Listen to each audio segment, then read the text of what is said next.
Did you know that one of the reasons why our prayers are not answered is because we mistreat our wives? In 1 Peter 3:7, it says, "Husbands must give honor to your wives. Treat your wife with understanding as you live together. She may be weaker than you are, but she is your equal partner in God's gift of new life. Treat her as you should, so your prayers will not be hindered."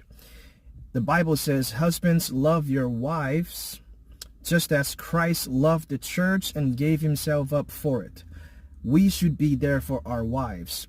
This scripture tells us that in strength, we are stronger and they are weaker. Therefore, we must be there for them. We must treat them with care, love them, and be available for them. And when we do that, our prayers will not be hindered. Amen.